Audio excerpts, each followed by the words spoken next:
कहानी कर्मनाशा की हार।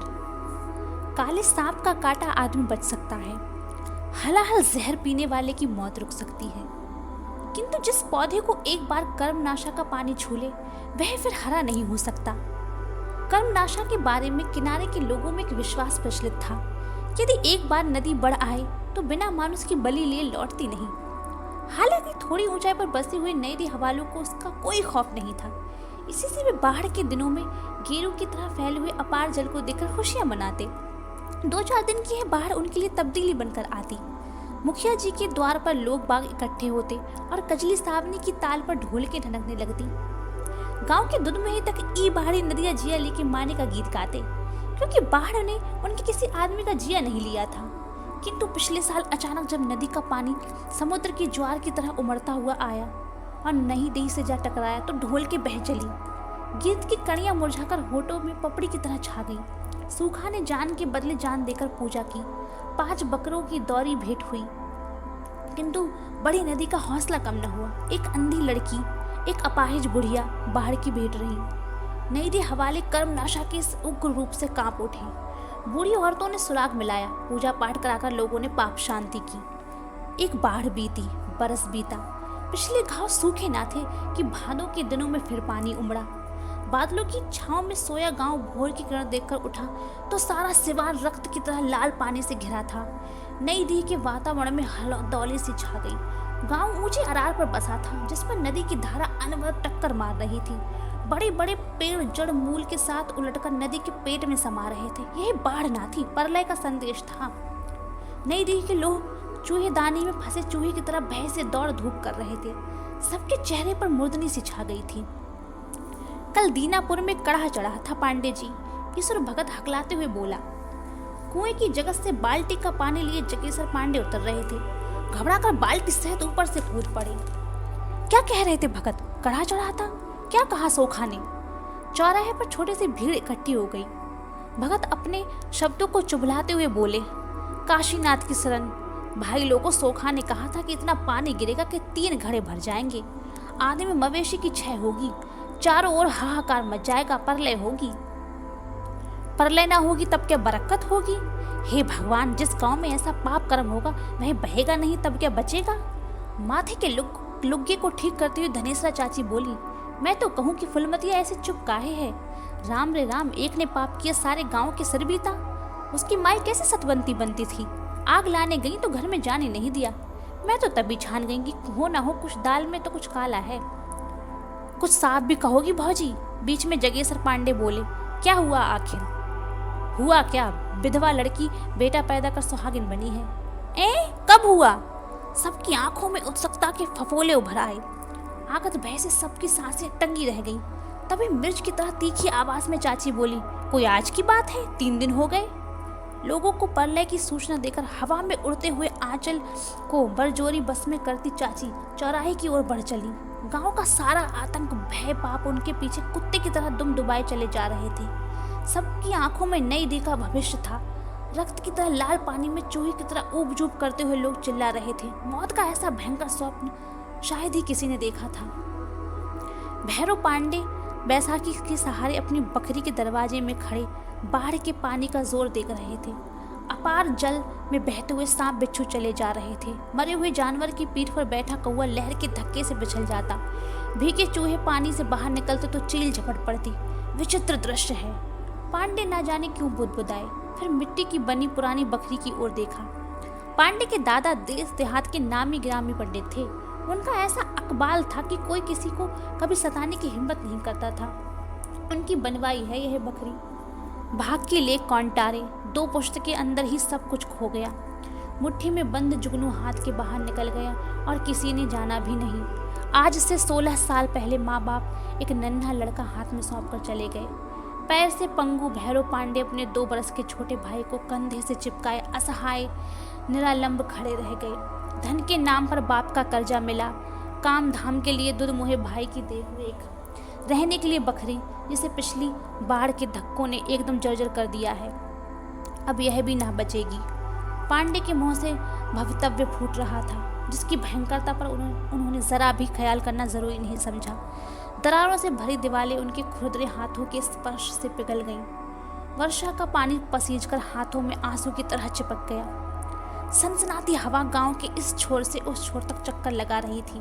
भैरव पांडे के कानों में आवाज के स्पर्श से भयंकर पीड़ा पैदा हो गई। बैसाखी उनके शरीर के भार को संभाल ना सकी और वे धम्म से चौखट पर बैठ गए। बाजू के धक्के से कोहनी छिल गई। चिनचिनाती कोहनी का दर्द उनके रोए रोए में बिध रहा था और पांडे इस पीड़ा को होठों के बीच दबाने का प्रयत्न कर रहे थे। सब कुछ खो गया, वे बुदबुदाए। कर्मनाशा की बाढ़ उनकी इस जर्जर बकरी को हड़पने नहीं, उनके पितामह की उस अमूल्य प्रतिष्ठा को हड़पने आई है, जिसे अपनी इस विपन्न अवस्था में भी पांडे ने धरती पर नहीं रखा।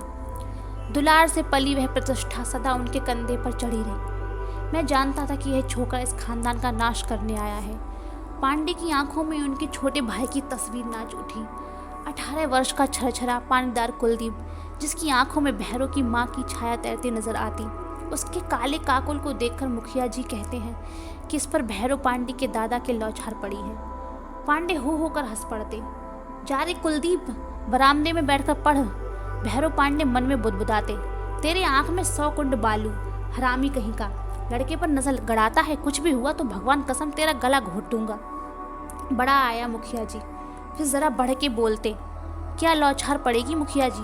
दादा के पास तो 5 पचाही गायें थीं, एक से एक 2 थन दुहले तो पंचसेरी बाल्टी भर जाती थी। यहाँ तो इस लौंडे को दूध पचता ही नहीं, फिर साल 12 महीने हमेशा मिलता भी क्या है हम गरीबों को। अब वह पुराने ज़माने की बात कहाँ रही। पांडे जी, मुखिया कहता और अपने संकेतों से शब्दों में मिर्च की तिताई भरकर चला जाता। काले काले काकलों वाला नवजवान कुलदीप उसे फूटी आंखों नहीं सुहाता, किंतु भैरव पांडे के डर से वह कुछ न कह पाता।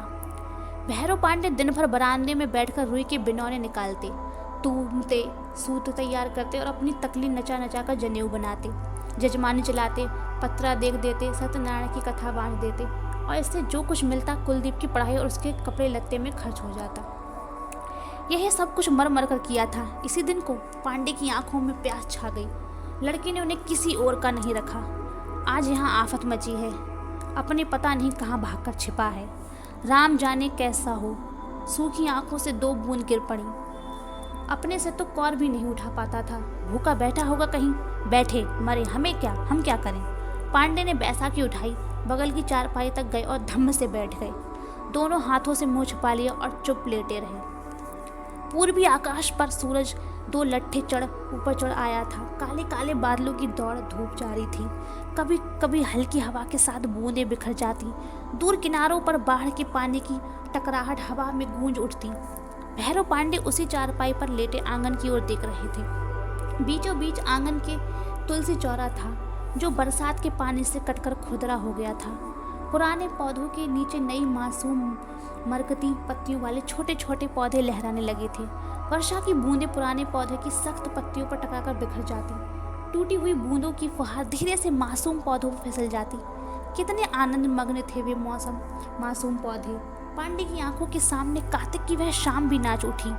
2 बरस पहले की बात होगी। शाम के समय जब वे बरामदे में लेटे थे, फुलमत आई अपनी बाल्टी मांगने।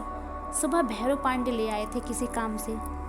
कुलदीप, जरा भीतर से बाल्टी देना, कहा था पांडे ने। सफ़ेद साड़ी में लिपटी लिपटाई गुड़िया की तरह फुलमत आंगन में इसी चौरे के पास आकर खड़ी हो गई थी और बाल्टी उठाने के लिए जब कुलदीप झुका था तो फुलमत भी अपने दोनों हाथों से आंचल का खूंट पकड़कर तुलसी जी की वंदना करने जा चुकी थी। कुलदीप के झटके से उठने पर वह उसके पीठ से टकरा गई थी अचानक। तब ना जाने क्यों दोनों मुस्कुरा उठे थे। भैरव पांडे क्रोध से तिलमिला गए थे। वे गुस्से के मारे चारपाई से उठे तो देखा कि कुलदीप बाल्टी लिए खड़ा था और फुलमत तुलसी चौरे पर सिर रखकर प्रार्थना कर रही थी। ना जाने क्यों पांडे की आंखें भर आईं। बरसात के दिनों के बाद इस खुरदरे चौरे को उनकी माँ पीली मिट्टी के लेपन से संवार देती, फिर श्वेत बलुई मिट्टी से पोतकर सफ़ेद कर देती। शाम को सूखे हुए चबूतरे पर घी के दीपक जलाकर माथा टेककर वे लड़कों के मंगल के लिए विनय करती। तब वे ऐसे ही झुककर आशीर्वाद मांगती और पांडे बगल में चुपचाप खड़े दियों का जलना देखा करते थे। पांडे को सामने खड़ा देख कुलदीप हड़बड़ाया और फुलमत बाल्टी लेकर चुपचाप बाहर चली गई। पांडे के चेहरे पर एक विचित्र भाव था, जिसे संभाल सकने की ताकत उन दोनों के मन में ना थी। और दोनों ही भय की कंपन लिए इधर उधर भाग खड़े हुए। बहुत दिनों तक पांडे के चेहरे पर अवसाद का यह भाव बना रहा। कुलदीप डर के मारे उनकी ओर देख नहीं पाता। ना तो पहले जैसी जिद सकने की हिम्मत होती, ना हंसी के कलरव से घर के कोने कोने को गुंजार बनाने का साहस। पांडे ने अपने दिल को समझाया, इसे लड़कों का क्षणिक खिलवाड़ समझा। सोचा धरती की छाती बड़ी कड़ी है, ठेस लगते ही सारी गुलाबी पंखुड़ियां बिखर जाएंगी, दोनों को दुनिया का भाव ताव मालूम हो जाएगा। पांडे के रुख से फुलमत भी सशंक हो गई थी, वह इधर कम आती। कुलदीप के उठने बैठने पढ़ने लिखने पर पांडे की कड़ी नजर थी। वह किताब खोलकर बैठता तो दिए की टेम में श्वेत वस्त्रों से लिपटी फुलमत खड़ी हो जाती। पुस्तक के पन्ने खुले रह जाते और वह एकटक दिए की लौ की ओर देखता रह जाता। पांडे की उसकी यह दशा देखकर बड़ा क्रोध आता, पर कुछ कहते नहीं। कुलदीप, एक बार टोक भी दिया था, क्या देखते रहते हो, तबीयत ठीक है ना तुम्हारी? जी, इतना ही कहा था कुलदीप ने और फिर पढ़ने लग गया था। दिए की टेम कुलदीप के चेहरे पर पड़ रही थी, जिसके पीछे घने अंधकार से लेटे पांडे क्रोध, मोह और न जाने कितने प्रकार के भावों के चक्कर में झूम रहे थे। उन्हें फुलमत पर बेहद गुस्सा आता। रीमल मल्लाह की है विधवा लड़की मेरा घर चौपट करने पर क्यों लगी है? पता नहीं कहाँ से वह दहक कर यहाँ आकर बस गए। कुलच्छनी अब क्या चाहती है? बाप मरा, पति मरा, अब ना जाने क्या करेगी, ना जाने कौन सा मंत्र पढ़ दिया है।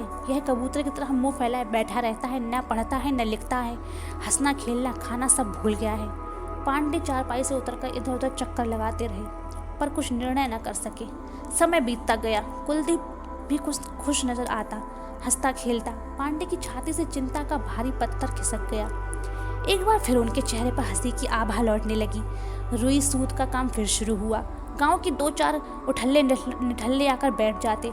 दिन गपाष्टक में बीतता गया। सुरती मलमल ताल ठोकते और पिच से थूक कर किसी को गाली देते या निंदा करते। इन सब चीज़ों से वास्ता न रखते हुए भी पांडे सुनते जाते। उनका मन तो चक्कर खाती तकली के साथ ही घूमता रहता। हूँ हाँ करते जाते और निठल्लों की बातों में सन्नाटे को किसी तरह झेल ले जाते। पांडे उसी चारपाई पर लेटे थे। अंतर इतना ही था कि दिन थोड़ा और ऊपर चढ़ आया था। लहरों की टकराहट और तेज हो गई थी। रक्त की तरह खौलता हुआ लाल पानी गांव के थोड़ा और निकट आ गया था। उनकी नसें किसी तीव्र व्यथा से जल रही थीं। पांडे के वंश में कभी ऐसा नहीं हुआ था। वे फुसफुसाए। बगल की दीवार में ताक पर रखी रामायण का गुटका रखा था, उन्होंने उठाई। एक जगह लाल निशान लगा था। पिछले दिनों कुलदीप रात में रामायण पढ़ रहा था। जब से गया है तब आज तक गुटका खुला नहीं। पांडे के हाथ कांपे। गुटका उलटकर उनकी छाती पर गिर पड़ा। उठाकर खोला, वही लाल निशान। कह सीता भाव विधि प्रतिकूला, मिलई न पावक मिटई न सूला, सुनो विनय मम विटप अशोका, सत्य नाम करु हरो मम शोका।